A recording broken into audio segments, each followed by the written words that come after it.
მოგესალმებით. დღეს ჩვენ გვაქვს 12 საათზე აუდიტის ჯგუფის ხდომა, პირველ საათზე გვაქვს კომიტეტი. უკვე შესრულდა დრო და გადავიდეთ სამუშაო პროცესზე. აუდიტის ჯგუფი განიხილავს ორ საკითხს. პირველი სოფლის მეურნეობის სამეცნიერო-კვლევითი ცენტრის შესაბამისობის აუდიტის ანგარიში, პერიოდი 22-23 წლები, გაცემულია 3 რეკომენდაცია. მეორე შრომის უსაფრთხოების პირობებში ხელშეწყობის ეფექტიანობის აუდიტის ანგარიში, პერიოდი 21-23 წლები, გაცემულია 4 რეკომენდაცია. ტრადიციულად გაგაცნობთ ვინესწრებას ხდომას, რომ გაგვიადვილდა შემდეგ მუშაობა. სახელმწიფო აუდიტის სამსახურიდან ქალბატონი სოფიო დვალიშვილი გენერალური აუდიტორის მოადგილე, ბატონი გიორგი კაპანაძე ეფექტიანობის აუდიტის დეპარტამენტის უფროსი, ბატონი თორნიკე შერმადინი ეკონომიკური საქმიანობის სფეროს აუდიტის დეპარტამენტის უფროსი, ბატონი მამუკა გოგოხია წამყვანი აუდიტორი, ქალბატონი სალომე მანჯგალაძე უფროსი აუდიტორი, ქალბატონი ნათია ჭხვირკია აუდიტორი. საქართველოს გარემოსდაცვა და სოფლის მეურნეობის სამინისტროდან ბატონი ლაშა დოლიძე, როგორც მივხვდი, შემოსულია და მოვა და ბატონი მოადგილე და ბატონი ლევან უჯმაჯორჯე სოფლის მეურნეობის სამეცნიერო-კვლევითი ცენტრის დირექტორი. საქართველოს ოკუპირებული ტერიტორიებიდან დევნილთა შრომის ჯანმრთელობისა და სოციალური დაცვის სამინისტროდან ბატონი გია ცაგარეიშვილი, მინისტრის მოადგილე, ბატონი ბექა ფერაძე შრომის ინსპექციის სამსახურის უფროსი, ქალბატონი მაია მიქაია შრომის ინსპექციის სამსახურის უფროსის მოადგილე და ქალბატონი სალომე ჭელიძე სამინისტროს წარმომადგენელი. ტრადიციულად, ვინც პირველად არის ჩვენთან, აუდიტი მოგვახსენებს მიგნებებს, რეკომენდაციებს და გვაინტერესებს შემდეგ თქვენი მოსაზრება ამ თემასთან დაკავშირებით. ჩვენი მთავარი მიზანია, რა თქმა უნდა, დეპუტატებს შეუძლიათ ყველა საკითხზე დასვა შეკითხვა, მაგრამ მთავარი მიზანია, რომ ის რეკომენდაციები, რომელიც გაცემულია, იყოს შესრულებული. კარგი, გადავიდეთ შენ მაშინ საკითხზე და თქვენ მარტო ბრძანდებით? თქვენ ელოდებით ვინმეს? მაშინ ჩვენ დავიწყოთ მეორე საკითხით, შრომის უსაფრთხოების პირობების ხელშეწყობის ეფექტიანობის აუდიტის ანგარიში. ვინ იქნება მოხსენებელი პრეზიდენტი? მოგესალმებით, მომხსენებელი იქნება გიორგი კაპანაძე ეფექტიანობის დეპარტამენტის ხელმძღვანელი.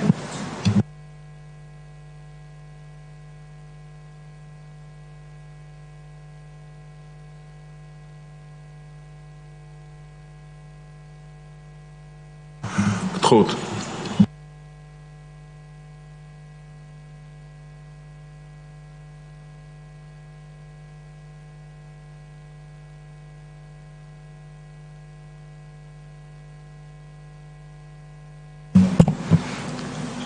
გამარჯობათ, მოგესალმებით. მოკლედ წარმოვადგენთ ჩვენი ეფექტიანობის აუდიტის ანგარიშის ძირითად შედეგებს. პირველ რიგში ორიოდე სიტყვით სანამ მიგნებებზე გადავალთ, ზოგად ინფორმაციას, мотивაციას მოგახსენებთ. როგორც მოგეხსენებათ, ეს შრომის საერთაშორისო ორგანიზაციის მონაცემებით საკმაოდ ბევრი ადამიანი იღუპება ან განიცდის სამუშაოსთან დაკავშირებულ შემთხვევებს. საქართველოში 2006-15 წლებში იცით, რომ არ მუშაობდა შრომის უსაფრთხოების ზედამხედველობა, არ იყო ქმედითი და რამაც შეაფერხა თავისთავად სისტემის განვითარება, თუმცა ბოლო 10 წლის განმავლობაში დაახლოებით 2009-19 წლიდან განსაკუთრებით საქართველოს მიიღო ეს ორგანული კანონი შრომის ინსპექციის მანდატის გაფართოების მხრივ. გაიზარდა ინსპექტირებების რაოდენობა, ბიუჯეტი გაიზარდა, ჩამოყალიბდა შრომის ინსპექცია და მოკლედ სისტემა განვითარდა მნიშვნელოვნად ამ მიმართულებით.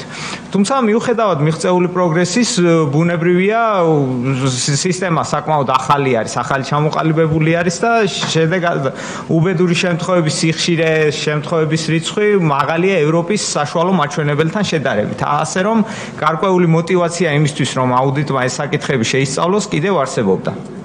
აუდიტის მიზანი იყო ბუნებრივია რომ შეგვეფასებინა შრომის უსაფრთხოების უზრუნველსაყოფად SIP შრომის ინსპექციის სამსახურის მიერ გატარებული ღონისძიებების ეფექტიანობა და გვენახა გაუმჯობესების პოტენციალი იქიდან გამომდინარე რომ ეფექტიანობის აუდიტია აქ ამ ნაწილში რაღაც შესაბამისობის საკითხები არ შეგვისწავლია და ამაზე არ არის საუბარი რომ რაღაც კანონთან შეუსაბამობები ვნახეთ უბრალოდ საუბარი არის აქ რომ უკეთ გამოიყენოს სააგენტომ SIP-მა თავისი რესურსი. ობიექტი იყო, როგორც თქვით, შრომის ინსპექციის სამსახური და პერიოდიც ბატონმა პატამ ახსენა 21-23 წლები იყო. შრომის ინსპექციის სამსახურის საქმიანობაში ახლა ძირითადად მათი საქმიანობა მოიცავს სამუშაო სივრცეების რეგულარულ და გეგმურ ინსპექტირებას, არაგეგმურ ინსპექტირებებსაც მოიცავს, განსაკუთრებით მაღალი რისკის სექტორებში, სამუშაო ინციდენტების გამოძიებას და დარღვევების შემთხვევაში გარკვეული სანქციების უფლებამოსილებაც აქვს. სქემა არის წარმოდგენილი, რომლის შედეგადაც, რომლის მიხედვითაც პირველადი ინსპექტირების შემდეგ არის ორი შედეგი, დარღვევა გამოვლინდა, არ გამოვლინდა, თუ გამოვლინდა, შემდეგ არის გარკვეული ქმედებათა ჯაჭვი, რომელსაც ინსპექცია მიყვება, საკმაოდ კომპლექსური პროცესი არის. და შევისწავლეთ ჩვენ ეს პროცესი რამდენად ეფექტიანად და პროდუქტიულად ხორციელდებოდა. ერთ-ერთი შეზღუდვა, რაც მნიშვნელოვანია მაინც რომ ითქვას, არის რომ აუდიტის ჯგუფმა ვერ მოიპოვა საკმარისი მტკიცებულებები შრომის უსაფრთხოების ელექტრონული პროგრამის არსებობის და ფუნქციონირების შესახებ, რომლის მეშვეობითაც 2021-22 წლებში ხორციელდებოდა ინსპექციის ძირითადი საქმიანობა. და ამან არ მოგვცა საშუალება რომ დაგვედასტურებინა რისკის შეფასების სისწორე და ვალიდურობა რამდენად ხორციელდებოდა სამინისტროს სააგენტოს მიერ. თვითონ ეხლა ამ აუდიტის შეზღუდვაზე რატო ვაკეთებთ ხაზგასმას, რომ იქიდან გამომდინარე, რომ ეს ელექტრონული პროგრამის მეშვეობით ხდებოდა ინსპექტირების სიის ფორმირება და მერე ამ სიიდან რისკების დონეების მიხედვით ობიექტების შერჩევა, ეს იყო საკვანძო პროცესი თვითონ შრომის ინსპექციის საქმიანობის და აქედან გამომდინარე ამ სისტემის შესახებ რახან რწმუნება ვერ მივიღეთ, ვეცადეთ რომ ჩაგვეტარებინა ალტერნატიული პროცედურები, რომელიც მიღებულია აუდიტის პროფესიაში და ამის მეშვეობით გავსულიყავით იმ დასკვნებზე, რომელიც აუდიტის ფარგლებში გავაკეთეთ. ეხლა რაც შეეხება აუდიტის მიგნებებს და რეკომენდაციებს. პირველი ნაწილი არის, რომ შრომის უსაფრთხოების ნორმების სათანადო ინსპექტირებისთვის წინაპირობების არსებობა შევისწავლეთ, შევისწავლეთ ადამიანური რესურსები, მეთოდოლოგია და სისტემურად რამდენად გამართული იყო თვითონ სამსახური. ერთ-ერთი რაც პირველი მიგნება რაც იყო არის, რომ შრომის უსაფრთხოების ინსპექტორთა ოპტიმალური რაოდენობის შეფასება და განაწილება არ ხორციელდება შესამოწმებელი ობიექტების დაფარვის სამიზნე მაჩვენებლების და ქვეყნის სპეციფიკის დეტალური ანალიზის ჭრილში. ეს რას გულისხმობს, რომ თვითონ ინსპექტორები არ არიან გადანაწილებული რეგიონებში შესამოწმებელი ობიექტების პროპორციულად. ეს მეორე სლაიდზეც იქნება და ასევე რისკის დონეების მიხედვით. შესამოწმებელი ობიექტების რისკის დონეების მიხედვით. 2023 წელს 2021 წელთან შედარებით 1.3-ჯერ გაიზარდა შრომის უსაფრთხოების ინსპექტორთა რაოდენობა, ხოლო ინსპექტორთა რაოდენობა 3.5-ჯერ ინსპექტირებების რაოდენობა 3.5-ჯერ გაიზარდა, თითქოს ჩანს რომ ინსპექტირებების რაოდენობა უფრო მეტად არის გაზრდილი ვიდრე ინსპექტორების რაოდენობა, რაც შეიძლება იმას გულისხმობდეს, რომ ინსპექტორების სამუშაო დატვირთვა იზრდება, შრომის ინსპექციას მეტი რესურსი ჭირდება იმ საქმიანობისთვის, რასაც ეწევა. თუმცა ეს რიცხვები ერთი დათქმა არის აქ, რომ ეს რიცხვები მთლად აბსოლუტურად სარწმუნო არ არის, იქიდან გამომდინარე, რომ 2021 წელს მაგალითად შრომის ინსპექტირება კი არის ჩატარებული გარკვეული რიცხვი, მაგრამ ამაში არ შედის ის ინსპექტირებები, რომელსაც მაგალითად შრომის ინსპექტორები ახორციელებდნენ COVID-თან ბრძოლის ფარგლებში, რაც რა თქმა უნდა მათ დატვირთვას გაზრდიდა, თუმცა ეს სტატისტიკაში მოხვედრილი არ არის. ამიტომ შეიძლება ეს პროპორცია ესე დრამატული არ იყოს, როგორც 1.3-ჯერ მატება რაოდენობის და საქმის 3.5-ჯერ. თუმცა ეს მაინც საყურადღებო ტენდენცია არის. დიახ, ამ სლაიდზე სულ ეს არის და წეღან რაც ვთქვი, რეგიონალური გადანაწილების ამბავში შრომის ინსპექციას აქვს ორი სამსახური, დასავლეთ საქართველოს და აღმოსავლეთის. თუ შევხედავთ ობიექტების განაწილებას დასავლეთ საქართველოში და აღმოსავლეთ საქართველოში არის 65,000 და 105,000 ობიექტი შესამოწმებელი ერთეული, ანუ აღმოსავლეთში მეტი არის 105 და 65 არის დასავლეთ საქართველოში, თუმცა ცენტრალურ ოფისში დასაქმებულთა, ანუ თბილისის ოფისში დასაქმებულთა რაოდენობა 54-ია და 12 არის დასავლეთში, ანუ თლად პროპორციულად ეს გადანაწილება არ არის და გარკვეულწილად ამითაც შეიძლება იყოს განპირობებული ის, რომ მაგალითად მთელ რიგ პატარა რეგიონებში შედარებით თბილისი ამოწმებს დიდ ნაწილს და არა დასავლეთ საქართველოს სამსახური, რომელიც უფრო ახლოს არის იდეაში მასთან. მაგალითად აჭარაში 2022 წელს 32% აქვს თბილისში შემოწმებული, თუმცა სამეგრელოზე მოსვანეთში 90 აქვს და იგივე გურიაში 61 და ასე შემდეგ. 2023-თვის ეს პროცენტები ცოტა დაბლა ჩამოდის, ანუ უფრო პროპორციული ხდება, თუმცა ხო, პატარა დისბალანსები მაინც არის და ესიც არის ერთ-ერთი საყურადღებო საკითხი, რომელსაც შეიძლება რომ ინსპექცია მიაქციოს ყურადღება. კიდევ ერთ-ერთი საკითხი, რომელიც იყო და მნიშვნელოვანი საკითხი არის ეს პრიორიტეტული სექტორების გამოვლენის და კომპანიების რისკზე დაფუძნებული შერჩევა.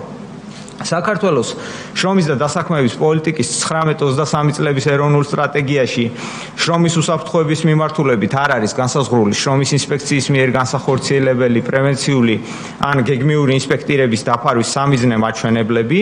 ანუ ეს იმას გულისხმობს, რომ არ ვიცი ზუსტად რამდენი კომპანია უნდა დაიფაროს წლების განმავლობაში, ამის ტარგეტირებული მაჩვენებელი არ არის.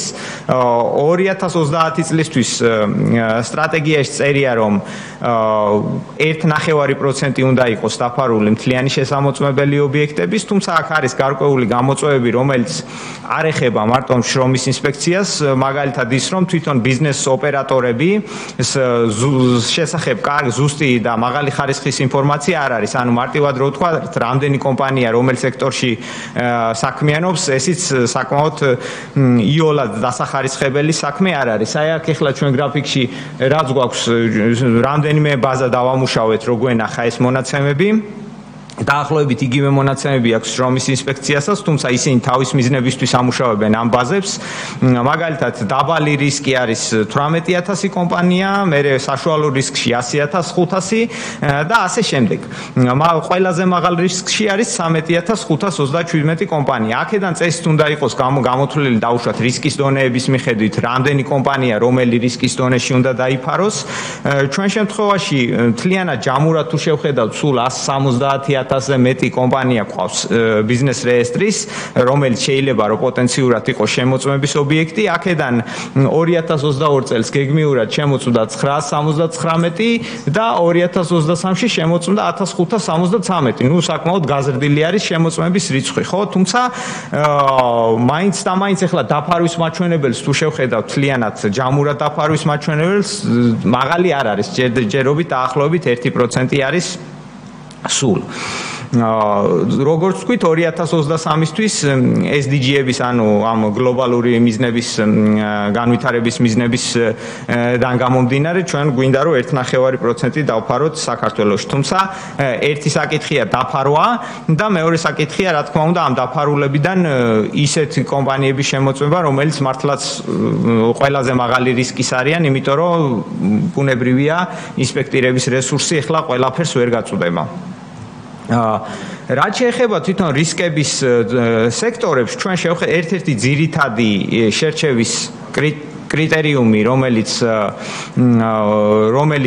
გამოიყენება ამ რისკების შესარჩევად, არის სხვადასხვა პარამეტრები, მაგალითად დაშავებულების რაოდენობა, ინციდენტები, წინა გამოცდილება შემოწმებების და ასე შემდეგ. ნუ სექტორების რისკიანობაც, რა თქმა უნდა.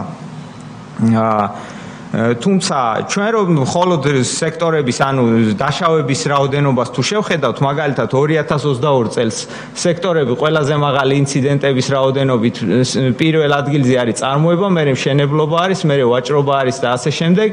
სექტორები ყველაზე მაღალი რაოდენობის შერჩევით, ანუ ინსპექტირებამ რა სექტორები შეარჩია, ხო? წარმოება, მშენებლობა ემთხვევა, მაგრამ მესამეში განთავსება არის შემოწმებული, ვაჭრობა გვაქვს. ასევე 23-შიც წარმოება, ვაჭრობა, მშენებლობა, წარმოება, სამთო მოპოვება. ჩვენ არ გულისხმობთ ახლა რომ ესენი ერთ-ერთში უნდა მისდევს ეს ერთმანეთს, რა თქმა უნდა, არა, ინსპექტირება იყენებს, ინსპექციის სამსახური იყენებს უფრო მეტ მონაცემს, უფრო მეტ პარამეტრს იყენებს და ალბათ თავის ჯელობასაც იყენებს ამაზე, თუმცა იქიდან გამომდინარე ახლა რაზეც აუდიტის შეზღუდვაზე, რაზეც ვისაუბრეთ, წეგან დასაწყისში უფრო სწორად ამის ზუსტი მიკვლევადობა არ არსებობს, ანუ აუდიტის კვალი არ არის, რომ ეს შევისწავლოთ დაუშვათ რა გზით მივიდა ინსპექცია ამ შერჩევამდე და შესაბამისად პატარა გადახრები, ასე ვთქვათ, გამოვლინდა. ჩვენ არ ვამბობთ, რომ ამას რაღაცა ან არაობიექტურობის სახე აქვს, ან კანონი დაირღვა, ან ასე შემდეგ, ეს საკითხები მოხსნილი არის საერთოდ დღის წესრიგიდან, უბრალოდ ვამბობთ, რომ რისკის შეფასება ხო არ შეიძლება უკეთესი იყოს, გაუმჯობესდეს, იმიტომ რომ რაღაც ინდიკატორები არის, რომ დაუშვათ ყველა სექტორი და ყველა სტატისტიკა არ არის თანმიმდევრულად გათვალისწინებული ამ შერჩევის პროცესში. და მაგალითად იგივე საკითხი გაგრძელება არის ეს არის მოცემული 2022 და 23 წლის ინსპექტირების გეგმის მიხედვით შემოწმებული კომპანიები. მაგალითად პირველი არის ყველაზე დაბალი რისკი, მეორე არის საშუალო რისკი, მერე არის მაღალი და ასე შემდეგ. ხუთი არის ყველაზე მაღალი. მაგალითად 2022 წლის ინსპექტირების გეგმას თუ შეხედავთ, რომელიც ლურჯი სვეტებით გვაქვს გრაფიკზე მოცემული, 150 არის საშუალო რისკში შემოწმებული, მაღალში არის 366, მერე 122 და 338. და ჩვენ გაგვიჩნდა ესეთი აზრი, რომ თუ განსაკუთრებით მაღალი მაგალითად მეხუთი არის, ხო, ყველაზე მაღალი რისკის მქონე არის, მესამეც დაახლოებით იგივე რაოდენობა, ცოტა მეტი არის კიდე შემოწმებული მესამე სექტორიდან, ვიდრე ყველაზე მაღალი რისკიდან. ანუ აქაც თითქოს ჩანს, რომ თლათ რისკის შეფასება შეიძლება რაღაცნაირად ოპტიმალური არ იყოს. თუმცა, რა თქმა უნდა, არის ამაზე არგუმენტები და ალბათ ინსპექციაც თავის დროზე როცა დისკუსია ჰქონდა მაშინაც გვითხრეს და ეხლაც ალბათ შეიძლება რომ გაჟღერდეს ეს არგუმენტი, რომ მაგალითად თვითონ ობიექტების რაოდენობასაც თუ შევხედავთ, ხომ, მესამე, აი მაღალი რო არის, მესამე სტრიქონი, ყველაზე მეტი ობიექტი მაღალ რისკიანებიდან არის მესამეში, ხო, 38000 არის 22-ში და 23-ში კიდე ცოტა მეტი არის, თითქმის 40000, 39611 და შესაბამისად მეოთხე სექტორში, რომელიც უფრო მეტ რისკიანია, ცოტა კომპანია არის და გვეუბნებიან, რომ დაუშვათ პროპორციულად იქიდან ბუნებრივია მეტი შეირჩეოდა. თუმცა პროცენტულ დაფარვასაც თუ შევხედავთ, აი დაფარვას პროცენტულ სექტორების მიხედვით, ხო, ზოგან 1%-ია დაფარული, ზოგან 20, ზოგან 2.5. შესაბამისად ეს რისხვებიც საკმაოდ ტახტის, ასე ვთქვათ, განშლა ახლოს არ არის. და ეს არის ახლა აქ რაღაცა ისეთი იმპერატიულ მტკიცებას აუდიტი ვერ განავითარებს და მსჯელობას, თუმცა არის ალბათ შესაძლებლობა იმის, რომ ეს რისკის შეფასების და ობიექტების შერჩევის პროცესი გახდეს უფრო უკეთესი. ხო, ზირთადად ეს იყო, სამი საკითხი იყო აქ, მესამე საკითხში რეკომენდაციები არ ქონია და შესაბამისად თავს აღარ შეგაწყენთ, იქ აჩვენებს, რომ ინსპექციის საქმიანობის შედეგად რეკომენდაციების, გაცემული რეკომენდაციების შესრულების წილი იზრდება და შესაბამისად სიტუაცია უმჯობესდება, პოზიტიური ტრენდი არის მესამე მიგნებაში. თუმცა რეკომენდაციებს რო დაუბრუნდეთ, 4 რეკომენდაცია არის სულ, პირველი არის, რომ ინსპექტირების პროცესის მოთხოვნებთან ადამიანური რესურსების რაოდენობისა და განაწილების უკეთ მისადაგების მიზნით სიბ შრომის ინსპექციის სამსახურმა უზრუნველყოს ინსპექტორთა რაოდენობის ეტაპობრივი ზრდის პარალელურად ახალი თანამშრომლების რეგიონულ სამმართველოებში გადანაწილება შესამოწმებელი ობიექტების რაოდენობის პროპორციულად მათი სექტორული და რეგიონული სპეციფიკის გათვალისწინებით. ეს ერთი არის. მეორე რეკომენდაცია შრომის უსაფრთხოების პრევენციული პოლიტიკის ეფექტიანობის გაუმჯობესების მიზნით SIP შრომის ინსპექციის სამსახურმა განსაზღვროს გეგმიური ინსპექტირების დაფარვის მიზნობრივი მაჩვენებლები და უზრუნველყოს მათი ინიციირება სამინისტროს სტრატეგიაში. მესამე არის შესამოწმებელი ბიზნეს სუბიექტების სიმრავლის შესახებ ინფორმაციის ხარისხისა და დროულობის გაუმჯობესების მიზნით SIP შრომის ინსპექციის სამსახურმა განიხილოს მოქმედი ინფორმაციის შეგროვებისა და დამუშავების განვითარების შესაძლებლობები, მათ შორის გაერთიანებული ბაზის ფორმატის ველების და მათი გაერთიანებისთვის საჭირო პროცედურების ჩათვლით და მეოთხე გეგმური ინსპექტირებისთვის ყველაზე რელევანტური ობიექტების იდენტიფიცირების მიზნით SIP შრომის ინსპექციის სამსახურმა შეიმუშაოს ფორმალური პროცედურა ან მეთოდური ინსტრუქცია, შესაძლოა ეს იყოს ელექტრონული პროგრამის სახით, რომელიც შერჩევისას პროფესიულ მსჯელობასთან ერთად უზრუნველყოფს შერჩევის კრიტერიუმების თანმიმდევრულ და ეფექტიან გამოყენებას, გადაწყვეტილებების გარკვეული ნაწილის ავტომატიზაციას და დოკუმენტირების მეშვეობით. ანუ აუდიტის კვალის შენარჩუნების გზით. რაც შეეხება რეკომენდაციების და თანამშრომლობის ნაწილს, ჩვენ შრომის ინსპექციის სამსახურთან საკმაოდ ნაყოფიერი და შრომატევადი პროცესი ჰქონდა კომუნიკაციის ნაწილში, ჰქონდა კარგი კომუნიკაცია, მე ვიტყოდი, ეს რეკომენდაციები შეთანხმებული არის და მიღებული გვაქვს სამოქმედო გეგმა ჩვენი ელექტრონული სისტემის მეშვეობით, რომელთაც უკვე მივადევნებთ თვალყურს ამ რეკომენდაციების განხორციელების სტატუსს. მადლობა ყურადღებისთვის. მადლობა. როგორც მივხვდი, თანამშრომლობთ და მოცემული აქვს პროგრამა ამ რეკომენდაციების გამოსწორების, ხო? ბატონო გიორგი. დიახ. კარგი. აუდიტთან თუ არ არის შეკითხვა, გადავიდეთ სამინისტრო. თუ გაქვთ რაიმე შეკითხვა თვითონ აუდიტთან. კარგი. ბატონო გია, შეგიძლია ვისაც ჩათვლით საჭიროდ, მივყვეთ რეკომენდაციების მიხედვით, რომ კი ბატონო, მე მოკლედ შესავალ სიტყვას გავაკეთებ და შემდეგ ბატონ ბექას გადავცემ სიტყვას. დიდი მადლობა მოწვევისთვის, მადლობა კომიტეტს და რა თქმა უნდა სახელმწიფო აუდიტის სამსახურს ამ იგნებებისთვის, რაც ასახულია ეფექტიანობის აუდიტში.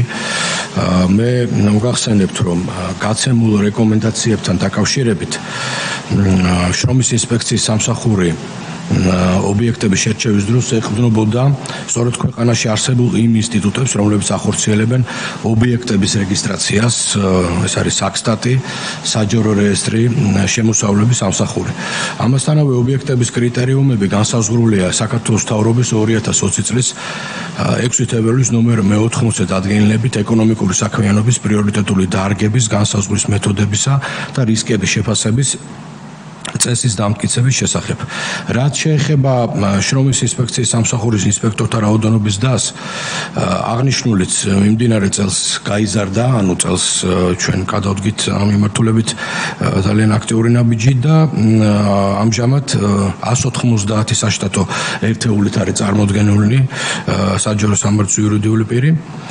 შრომის ინსპექციის სამსახურის ინიციატივით შრომის საერთაშორისო ორგანიზაციის მხარდაჭერით ჯერ კიდევ 2021 წელს ინსპექციაში არსებობდა ერთიანი ელექტრონული სისტემა და ამაზე იყო საუბარი ეფექტიანობის აუდიტში, რომლის მეშვეობითაც ხორციელდებოდა ინსპექტირების პროცესის დაგეგმვა.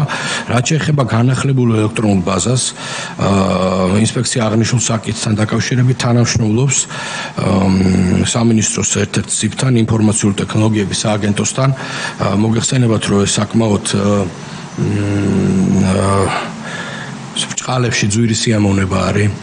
მოდით ყველაფერს თავისი სახელი რო დავარქვათ და ამ მიმართულებით რა თქმა უნდა ჩვენ ძალისხმევა უნდა გავწიოთ, მთლიანად უნდა შეიცვალოს ეს ელექტრონული სისტემა, რომლითაც აქამდე სარგებლობდა ინსპექცია ამ მიმართულებით ჩვენ გვაქვს ჩვენი გეგმა ჩამოყალიბებული და წარდგენილი უკვე და ვფიქრობთ მომავალ წელს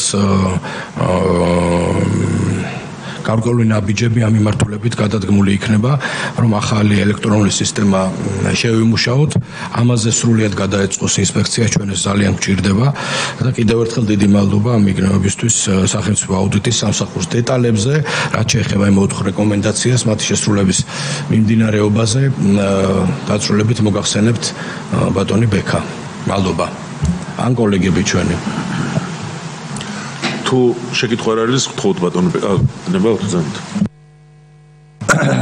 მოგესალმებით მეგობრებო, ძალიან მნიშვნელოვანი თემა იხილება დღეს და მე ეხლა კითხვა მინდოდა აუდიტთან და მაინტერესებს, იმიტომ რომ ჩვენ როდესაც ბექას მოусმინეთ ის ლეურ ანგარიშზე, იქ ჰქონდა ციფრები, რომ შედარება რა იყო ადრე და რა იყო დღეს ინსპექტირებაში და როგორი დინამიკა არის ამ მიმართულებით. ეს არის ძალიან მზარდი დინამიკა და მინდა მადლობა უთხრა იმ კოლექტივს, რომლებიც ამაზე მუშაობენ. ეხლა ჩვენ აქ გამომახვილეთ აუდიტმა გამომახვილა ყურადღება ინსპექტირების რაოდენობაზე. თუმცა რაოდენობა მნიშვნელოვანია, მაგრამ ეს დამოკიდებულია კიდევ სხვა, რომელზედაც ბატონმა გიამი საუბრა და ალბათ ეს ყოველწლიურად რაც საშუალება ექნება ბიუჯეტს, გაიზრდება, მაგრამ ამ ხარისხია და ხარისხიანად ნამდვილად არის, იმიტომ რომ შედარება არ არის, ნუ არც მინდა ციფრები მოვიყვანო, რაც იყო ადრე და რაც ყოველწლიურად იზრდება ის შედეგები და ის უბედური შემთხვევები ძალიან მინიმუმზეა დააყვანილი და ეს არის მათი დიდი შრომით.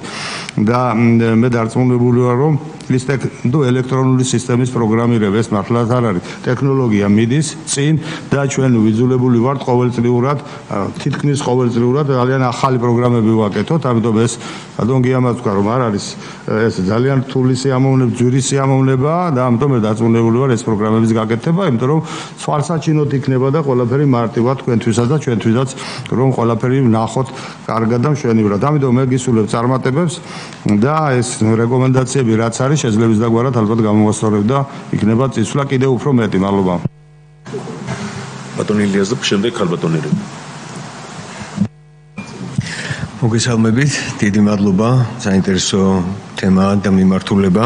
წარმატებას გისურვებთ ძალიან მნიშვნელოვანი პროცედურის გავლაში და რა თქმა უნდა, მნიშვნელოვანია ახალი ტექნოლოგიების დანერგვა, ახალი პროგრამული უზრუნველყოფა.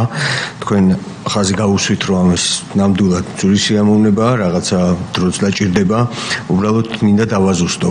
ეს ახალი მონიტორინგის ახალი სისტემა, რომელზეც ფიქრობთ და რომელიც იგეგმება, რომ გაეშვას. რა ვადებში ფიქრობთ, რომ დამთავრდება, დაახლოებითი ვადები თუ გაქვთ და თუ არის ამ ელექტრონული მოწყობის პროგრამაში თუ შეამცირებს ეს სპეციალისტების რაოდენობას, მათ სამსახურს თუ გაუადვილებს სამუშაოდ მონიტორინგისთვის. აი ეს თუ არის გათვალისწინებული ამ პროექტში, რომელზეც თქვენ მუშაობთ. და რა თქმა უნდა, ვადებიც კიდევ ერთხელ თუ გაქვთ. მადლობა. ქალბატონი რიმა, ბატონი საზე. მოგესალმებით. როგორც აქ აღნიშნეთ, ჩემმა კოლეგებმა აღნიშნული საკითხი არის მეტად მნიშვნელოვანი და საინტერესო. ჩვენ არაერთგზის მოგვისმენია შრომის ინსპექციის სამსახურის ანგარიში ჯანდაცვის კომისიის ხტომაზე, კომიტეტის ხტომაზე და ყოველთვის ჰქონდა ის ობიექტური და მნიშვნელოვანი შეკითხვები და შეფასებები, რომელიც ამ დარგის განვითარებისათვის არის მეტად მნიშვნელოვანი. მე პირადად მინდა მადლობა გადაუხადო ბატონ ბექას და ჯანდაცვის სამინისტროს კურატორს და ზოგადად სამინისტროს გაწეული მუშაობისათვის, იმიტომ რომ ძალიან ბევრი მნიშვნელოვანი საკითხი და მნიშვნელოვანი მიმართულება განხორციელდა, როცა ეს სამსახური ჩამოყალიბდა, თუმცა ხა გვაქვს ძალიან სერიოზული შენიშვნები, რომელიც აუდიტმა თავის რეკომენდაციაში გამოყო. მიუხედავად იმისა, რომ შრომით ინსპექციას გააჩნია გარკვეული როლი შრომის უსაფრთხოების განვითარებაში და მისი პირობების ხელშეწყობაში, ჩვენ მაინც გვაქვს აქ მოცემულია ციფრები, რომ 1546 კაცია დაშავებული და ნორმების უსაფრთხოების დარღვევის გამო გარდაცვლილია 259 ადამიანი. თუმცა ამ მიმართულებითაც ითქვა რეკომენდაციები თუ როგორ უნდა მოხდეს დარგის შემდგომი განვითარება. მე მაინტერესებს ბატონო ბექა, იქნებ გვიპასუხოთ, რომ რა არის ის ძირითადი კრიტერიუმი, რომლითაც თქვენ ფიქრობთ, რომ მინიმუმამდე იქნას ეს საკითხი მოგვარებული და ჩვენ არ გქონდეს არც ერთი ადამიანის გარდაცვალების შემთხვევა, იმიტომ რომ ყველაფერი აგებულია მაინც შრომის უსაფრთხოებაზე, თქვენ ძალიან ბევრს მუშაობთ ამ მიმართულებით და როგორ შეიძლება, რომ აი ამ კუთხით ჩვენ გქონდეს მაქსიმალურად ნაკლები გარდაცვალების და დაშავების ფაქტები. მადლობა. ბატონო ზაზა, ერთი წუთით სანამომცანებთ ბატონ ლადოს დაბადების დღე და თქვენის ნებართვით მინდა მიულოცო.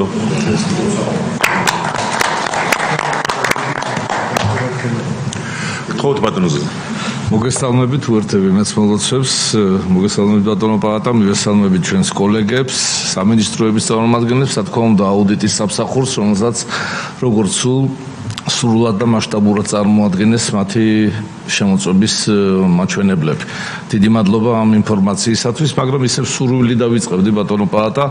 ჩვენ ახლა დღეს უსმენთ შრომის ინსპექციის 2021-23 წლების შემოწმების ინფორმაციას და მე მაინც სურვილს გამოვთქვამდი, რომ მაქსიმალურად აუდიტური სამსახურის შემოწმების შემდეგ რაც შეიძლება მალე იყოს ეს საკითხი განხილული პარლამენტში აქ, რათა დროულად მოვახდინოთ რეაგირება, დროულად მოვახდინოთ იმ რეკომენდაციების შესრულება, რომელსაც თქვენ წერდა, ძალიან მნიშვნელოვანია ეს ჩვენი ქვეყნის განვითარებისთვის და დარწმუნებულია, რომ ალბათ დროებში უფრო დაჩქარებულად მოხდება ეს. რაც შეეხება შემოწმებას, პირველი გაუსვამდი ხაზს ეს მოიცავს 2021-23 წლებს.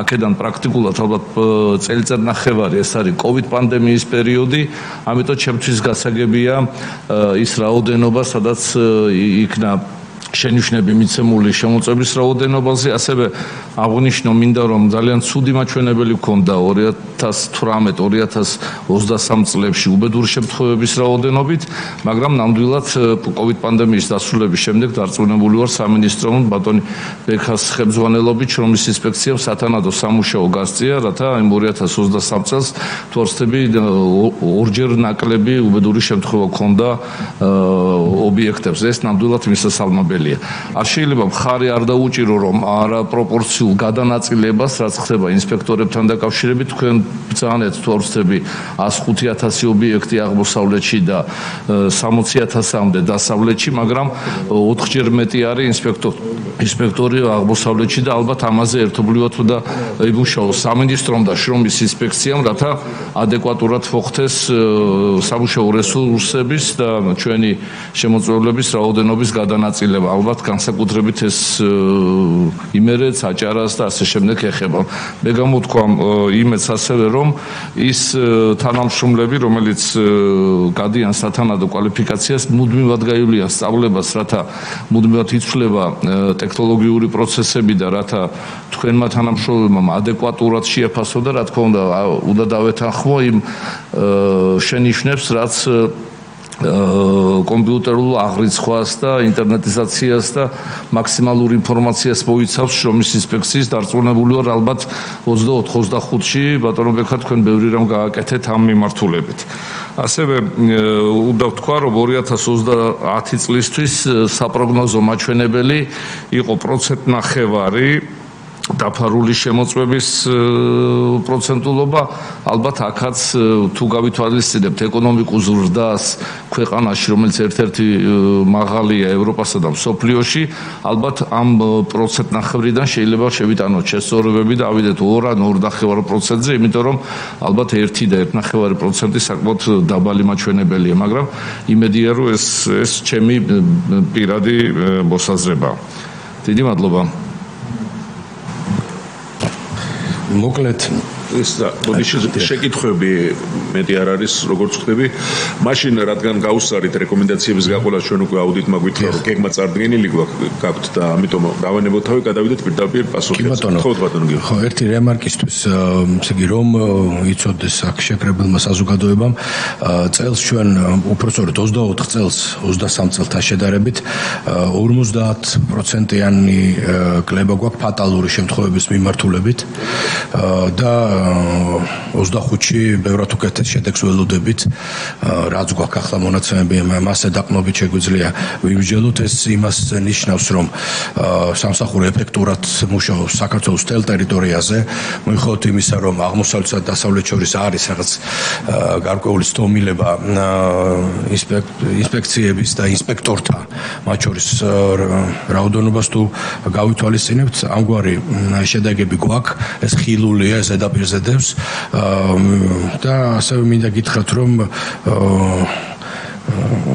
ეს მიმართულება ახლად მიხადგმულია საქართველოში, მოდით რეალობის თვალი გავუსწოროთ, ახლაც ჩამოყალიბების სტადიაზეა, დაკომპლექტებულია ამბიციური ეფექტური ადამიანებით, რომლებიც 24 საათიან რეჟიმში მუშაობენ იმისთვის, რომ შრომის უსაფრთხოება დაცული იყოს ქვეყანაში, შრომის უფლებები არ იყოს დარღვეული ქვეყანაში. გვაქვს უამრავი შემთხვევა, რომელზეც გვიწევს რეაგირება მყისიერი, საქართველოს ნებისმიერ წერტილში და ვერ მეტყვით და ვერავინ ვერ იტყვის ვერც ერთ შემთხვევას, როცა ინსპექციამ დააგვიანა ან ობიექტზე გასვლა, ან მყისიერი რეაგირება არ მოახდინა, ან უფლებების დარღვევის ნაწილზე, ან უსაფრთხოების მიმართულებით რაიმეზე თვალი დახუჭა. ასეთი უბრალოდ ბუნებაში არ არსებობს და მე დარწმუნებული ვარ, რომ ამ სამსახურის განვითარება მომავალშიც გაგრძელდება საქართველოს მთავრობის, საქართველოს პარლამენტის დახმარებით, რა თქმა უნდა, და ვფიქრობ, რომ ეს აუდიტის სამსახურის ეს მიგნებები, რა თქმა უნდა, სამსახურის ინსპექციის მუშაობის ეფექტურობაში ძალიან წაგვადგება და გადმოგვემინებს ბევრ ნაბის წინ. კიდევ ერთხელ დიდი მადლობა. ბატონო ბექა, როგორც შევთანხმდით, მაშინ გადავიდეთ შეკითხვებს. მოგესალმებით, ბატონ თავმჯდომარე, პატრიციებულ პარლამენტის წევრებო. ბატონ ლადო სულოცავ განსაკუთრებულად დავადების დღეს. მოგახსენებთ თითოეული რეკომენდაციასთან დაკავშირებით მოკლედ პოზიციას. აუდიტის სამსახურმა აღნიშნა და ნამდვილად უნდა გაუსვა ხაზი მეც, რომ საკმაოდ ხანგრძლივი პერიოდის განმავლობაში ხორციელდებოდა შემოწმება და ფაქტობრივად ესეთი მჭიდრო თანამშრომლობა ჩამოგვიყალიბდა. შეჯერებული ვართ 4 რეკომენდაციაზე. იქ არის ელემენტარული რაღაც საკითხები, რომლებზეც დისკუსია გრძელდება, ბუნებრივია და მომავალშიც გაგრძელდება. შესაბამის პროგრამაში გაწერილია 4 რეკომენდაციის შესრულების შესაბამისი ინდიკატორი და მაჩვენებელი კონკრეტული დროის გათვალისწინებით რა პერიოდში რა უნდა გაკეთდეს. ამიტომ ამაზე ფაქტობრივად ჩვენ შეჯერებული ვართ, რამდენიმე კომენტარს გავაკეთებდი, რომლებიც დეპუტატების მიერ იქნა დასმული. პროგრამის ვადა, რომელზეც საუბარი არის, ეს არის 2028-ისთვის უნდა იყოს დასრულებული. საკმაოდ მასშტაბური პროგრამა არის 2021 წლამდე.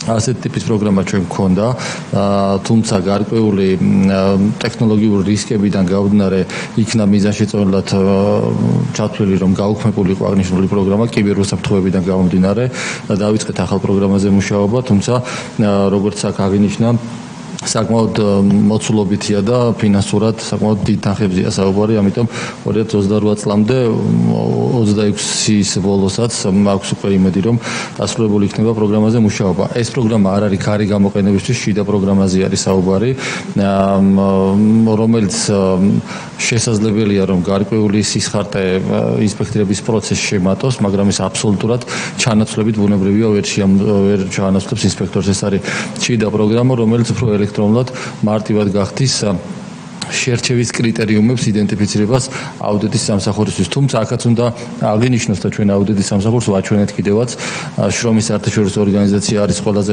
მეტად ავტორიტეტული ორგანო ამ სფეროში და მათი რეკომენდაცია საერთოდ არის, რომ არავითარი კრიტერიუმი არ უნდა არსებობდეს, უნდა ჰქონდეს უპირობო მანდატი, როგორც ეს კანონმდებლობით მინიჭებული აქვს შრომის ინსპექციის სამსახურს, რომ ნებისმიერი ობიექტი ნებისმიერ დროს უნდა მოწვდებოდეს საჭიროების შესაბამისად. ჩვენ მთავრობის დადგენილებით გვაქვს გარკვეული კრიტერიუმები, ამ კრიტერიუმებმა წარმოშვა შემდგომ უკვე დამატებითი კითხვები, თუმცა შეჯერებული ვართ ამ მიმართულებით.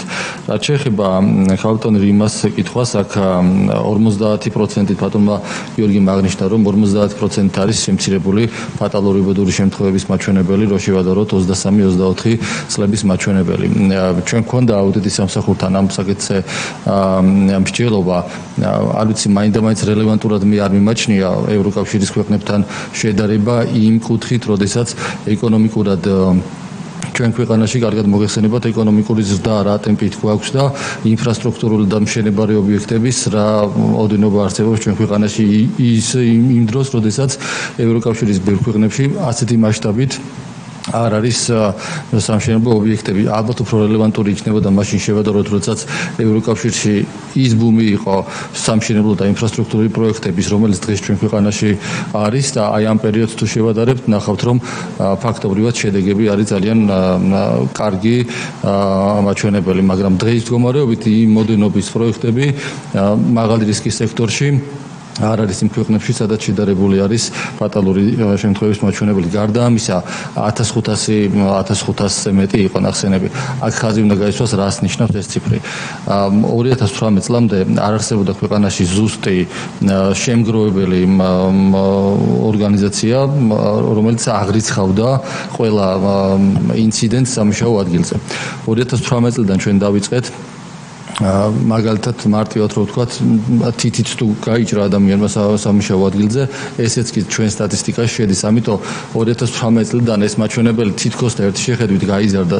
ამ დროს კი არ გაიზარდა სტატისტიკური დამუშავების აღრიცხვიანობა გაუმჯობესდა.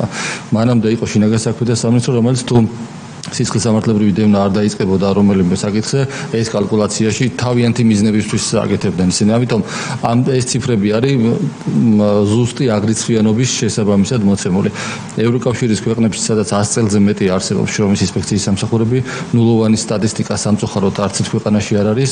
აქსიომა არსებობს შრომის უსაფრთხოებაში, რომ რისკი სამუშაო ადგილზე მუდმივად იქნება.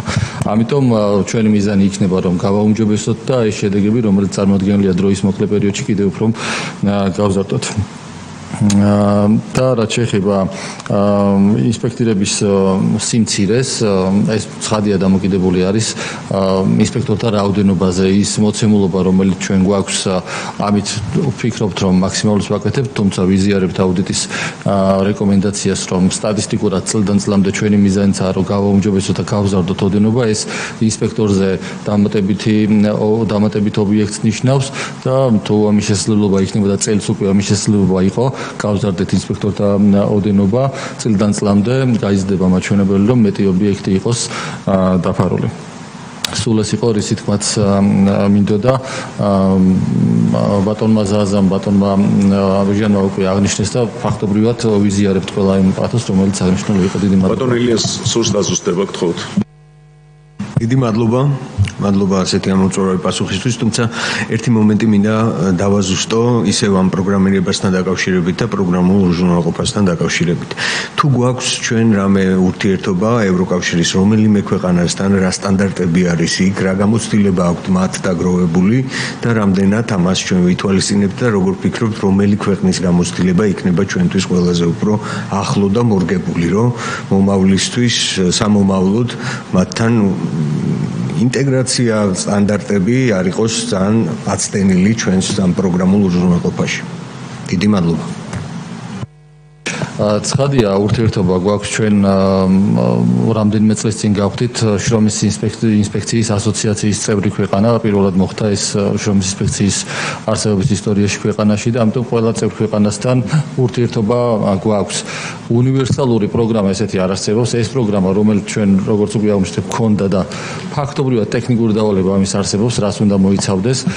იდენტურ მოდელს ვერ განმოვიღებთ ევროკავშირის რომელიმე ქვეყნიდან, იმიტომ რომ შრომის ინსპექცია დღეს 5 კანონის და 10-ობით ტექნიკური რეგლამენტის აღმასრულებელია, ამიტომ ეს რეგლამენტები უნდა იყოს ინტეგრირებული ამ პროცესში, თუმცა იდენტური არის ფაქტობრივად ძირითადი მიმართულებები ამ პროგრამის, რაც არის რამდენიმე ევროკავშირის წევრ ქვეყანაში. იყო ერთ-ერთი პრაქტიკა თქვენ, რასაც ახლა ბრძანებთ, უფრო რელევანტური რომ იყოს ზოგადად ინსპექტორთა ოდენობა არც ერთ ქვეყანაში არ არის 10-ობით 1000. იმიტომ რომ შრომის ინსპექციას აქვს უპირობო დაშვების მანდატი, დღეღამის ნებისმიერ დროს შეამოწმოს ნებისმიერი ბიზნეს სუბიექტი. ამის საპირწონეთ კომპანიებს აქვთ ვალდებულება, რომ ყავდეს უსაფრთხოების სპეციალისტი და ის თავად ზრუნავდეს არსებული საფრთხეებისა და რისკების შეფასებაზე.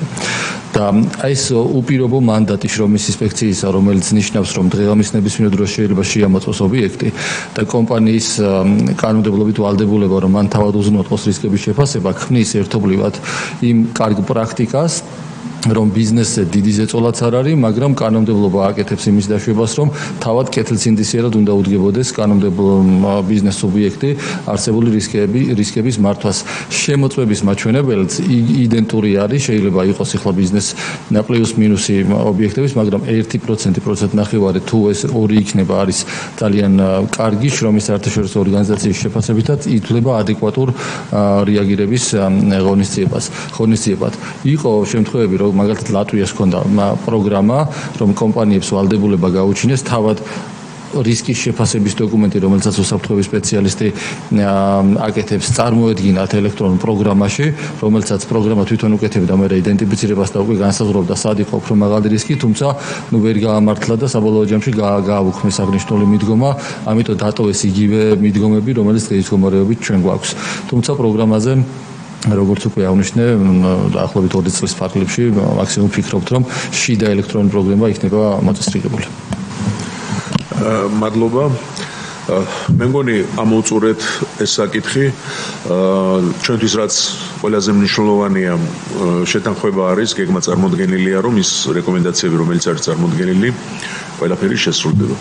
ამიტომ დიდი მადლობა ეს საკითხი დავამთავრეთ, წარმატებას გისურვებთ. გადავდივართ შემდეგ საკითხს. SIP სოფლის მეურნეობის სამეცნიერო კვლევითი ცენტრის შესაბამისობის აუდიტის ანგარიში. მოიცავს 22-23 წლებს, სულ გაიცა 3 რეკომენდაცია. თქვენ არ ბრძანდებოდეთ უკვე მოგახსენეთ ვინ ესწრება სტომას, უკვე იციან ჩვენმა კოლეგებმა ამის შესახებ. ეხლა აუდიტის სამსახურს თხოვთ წარმოადგინოთ 3 მიგნებები და 3 რეკომენდაცია და ამის შემდეგ მოусვენთ სამინისტროს წარმომადგენლებს.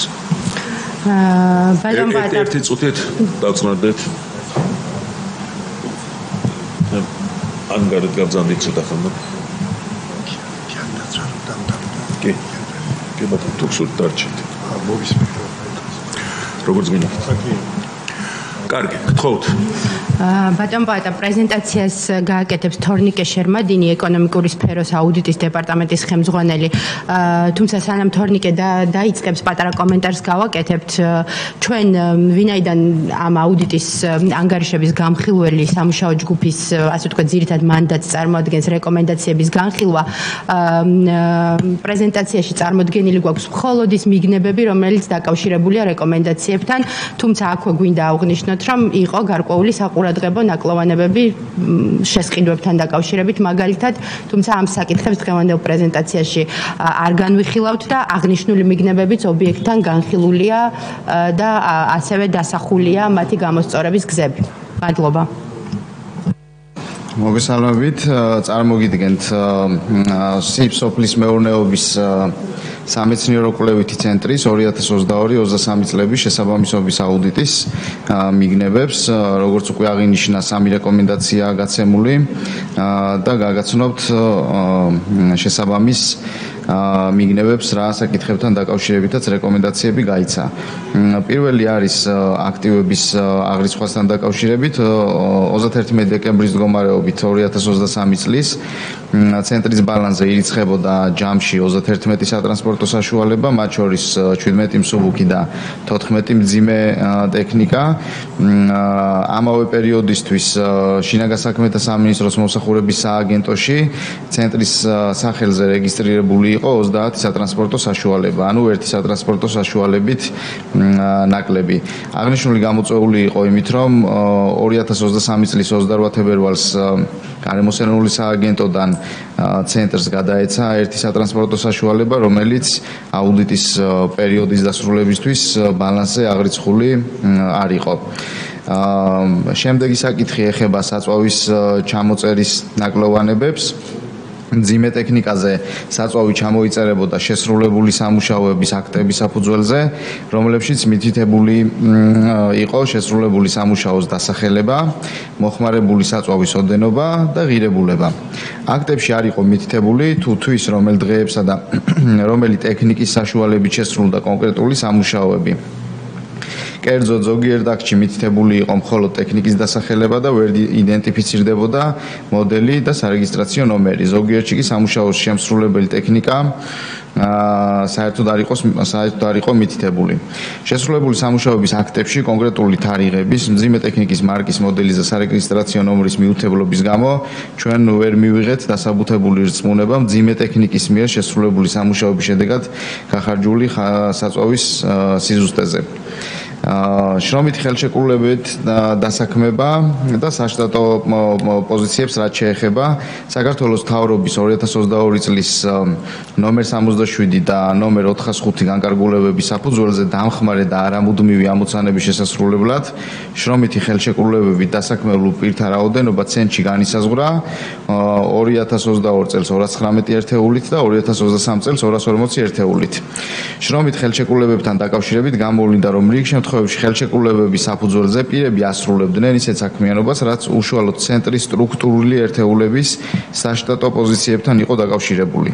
ამასთანავე ზოგიერთ შემთხვევაში ასეთ პირებთან ხელშეკრულებები გაფორმებული იყო ხანგრძლივი პერიოდით, მათ შორის სრული 2 წლითაც, რაც მიუთითებს მათ დასაქმებაზე ცენტრის მუდმივი ამოცანების და არა დამხმარე ან არამუდმივი ამოცანების შესასრულებლად.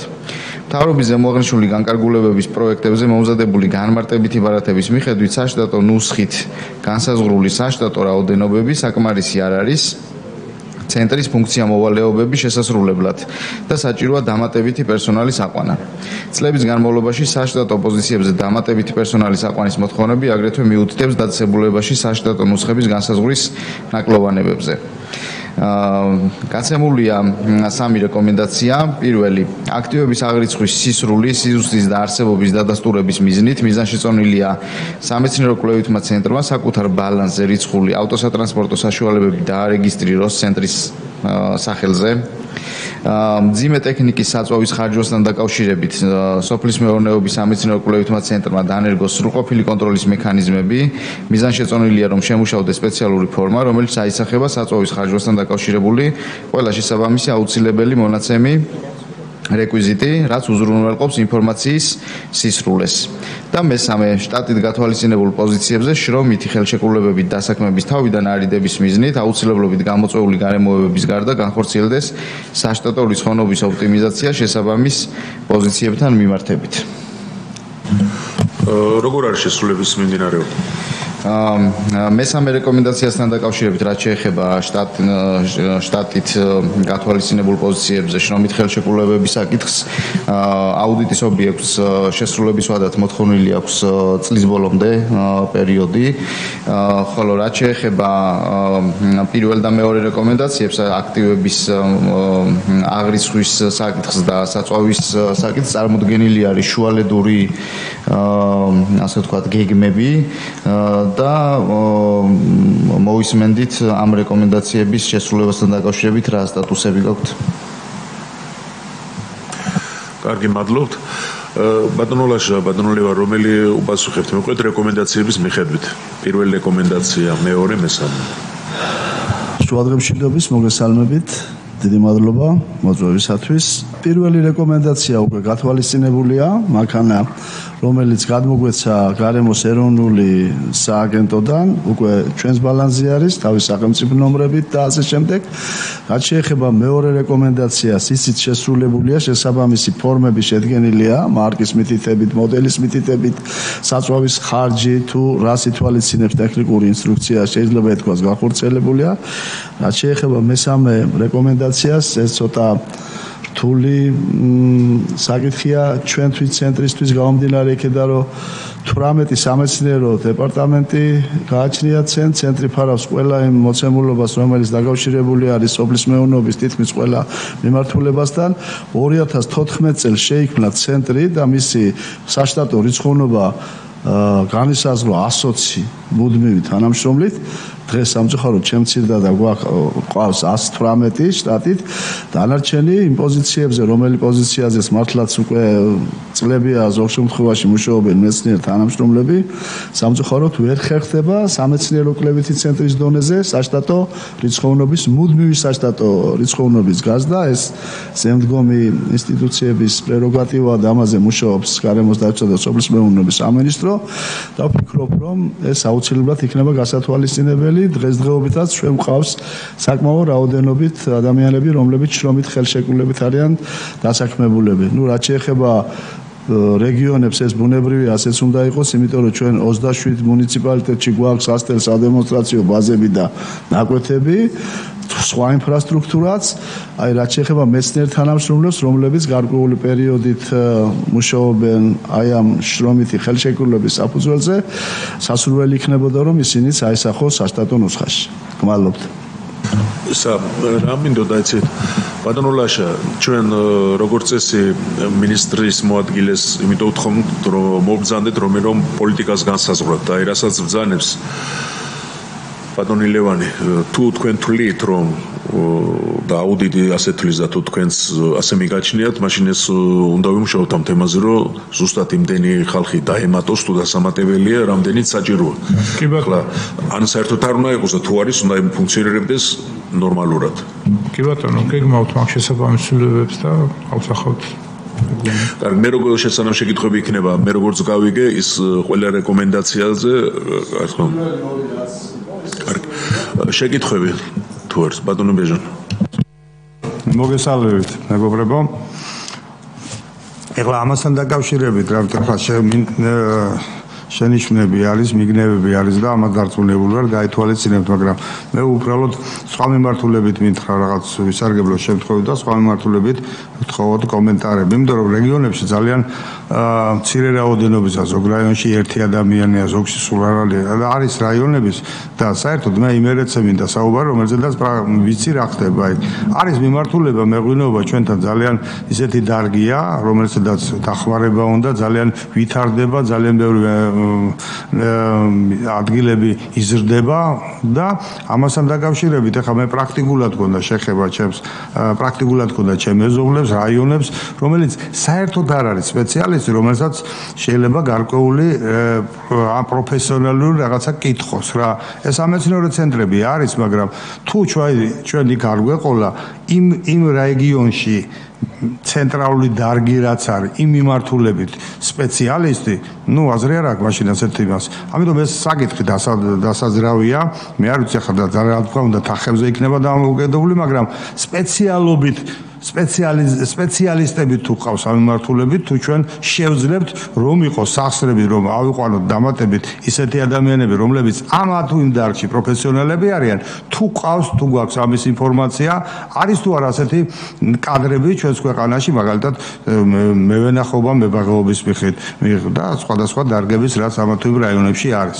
აი ამ მიმართულებით რას აპირებთ, არის გაქვთ თუ არა მონახაზი და რა შეიძლება ველოდოთ მომდევნო პერიოდში. სხვა შეკითხვები როგორც ხედავ არ არის ეს პირდაპირ რეკომენდაციებს არ ეხება ბატონო ბეჟანმა უკვე ბრძანა მაგრამ გთხოვთ რომელი დიდი მადლობა ზოგადად იმერეთის რეგიონშიც გვაქვს ჩვენი სასტელ სადემონსტრაციო ნაკვეთები მათ შორის დიდ ჯიხაისში იქაც გაშენებული გვაქვს საკოლექციონარგობა რახან ვაზს ეხება იმერული ვაზის ჯიშები და ასე შემდეგ და ასევე სხვა რეგიონებშიც ჩვენთან სისტემატიურ კომუნიკაციაში არიან ყველა ის ცირე ფერმერები, საოჯახო მარნის მეპატრონეები, რომლებიც იმერეთში არიან, ჩვენ პირადად ჩვენი თანამშრომლობის ფარგლებში ადგილებზე ჩავდივარ და ვატარებ ტრენინგებს ამ საკითხებთან დაკავშირებით, ძალიან ხშირად იმერეთიდან კერძოდ ჩამოდიან ჩვენთან ჯიღაურას სასტელ სადემონსტრაციო ბაზაზე და როგორც თეორიულ ნაწილში, ასევე პრაქტიკულ ნაწილში ვატარებ სწავლებებს.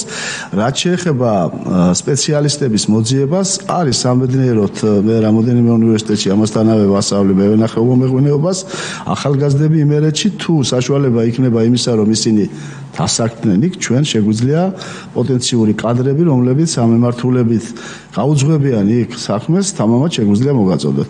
რაც შეეხება თვითონ ფილიალებს, ჩვენ 2026 წელს გურჯაანში სამეცნიერო კვლევითი ცენტრის ახალი ფილიალი იქმნება, სწორედ იმ მიმართულებით, რა მიმართულებას თქვენ ბრძანეთ, ასევე განზრახული გვაქვს დასავლეთ საქართველოს სხვა რეგიონებში, რო არა ვთქვათ, ჩვენ სამეგრელოში გვაქვს ჩვენი ფილიალი, მუხური ცნობილი, ასევე ანასეულში ცნობილი ანასეულის, ასე ვთქვათ, ნიადაგებისა და ასევე მცენარეთა ინტეგრირებული დაცვის ლაბორატორიას შესანიშნავი, რომელიც ძალიან მნიშვნელოვან საქმეებს აკეთებს, უნდა ვისარგებლო შემთხვევით ბუნებრივი მტრების გამრავლებასთან დაკავშირებით, რომელიც იმ გამოწვევების პასუხია, რაც საქართველოში არსებობს და სიამოვნებით შემოგთავაზებდით კადრებს, ჩვენი ასე ვთქვათ, გაზრდილი ახალგაზრდა სპეციალისტები და რომლებიც ამ მიმართულებით იმუშავებენ, არა მარტო მევენახეო მეღვინეობის, არამედ სხვა მიმართულებითაც.